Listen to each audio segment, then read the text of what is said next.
feel bad. And there's something about it, but actually on TikTok I've been seeing like people commenting about Kenyan restaurant experiences, mostly in Nairobi and Mombasa.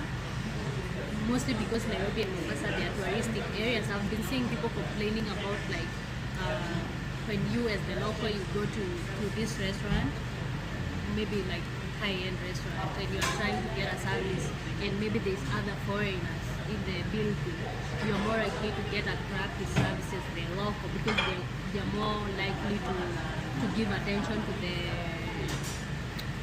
the foreigners because they assume they assume they are better. Now, here's a thought. What if that's happening because foreigners are more likely to tip? Whereas with Kenyans, it's not common to tip, so they're not going to get a tip. But with a foreigner, especially with U.S. Tourists and European tourists, where tipping is common. Okay, yeah, they're more likely to get a tip with let's say foreigners, let's say U.S. citizens, European citizens, and all of that. But not every time they get a tip. Mostly, if you realize, and this I'm also getting from TikTok when I'm scrolling, you realize that these waitresses and these people, first of all, they have like self-hate. That is how I see it. They have Self-hate. self-hate. Because of most people don't like the fact that they are black. So you go into a restaurant. I'm talking about Nairobi and Mombasa. Yeah. Okay. You go into a restaurant, you are black. Okay, so they assume you're just a local. And then there's the next table with other ethnic groups. They are going to get more attention than you. First of all, because the self-hate just makes them think that the other person, the people from the other race, they are better.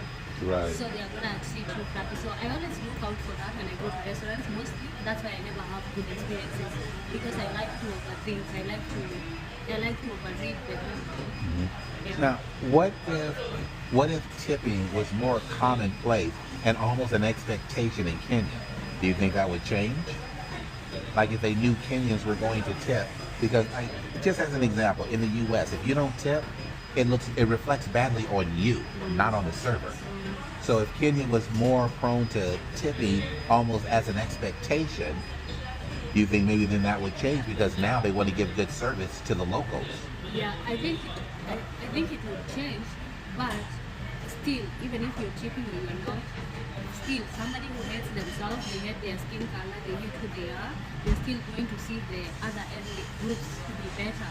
So most probably you're gonna tip, but you're not going to get the best service. So I always look out for that when I go to a restaurant, and I really never ever get good experience because I'm like I just read the room real quick, and when I do that, yeah, it just changes how I feel about the person who's serving. And if I was in a position to tip, I would never tip such a person. So basically, if tipping were improved, it may improve the service, but not make it real better. Either. We're sharing. Oh, you share. Yes. But putting the ribs closer to me is a good thing.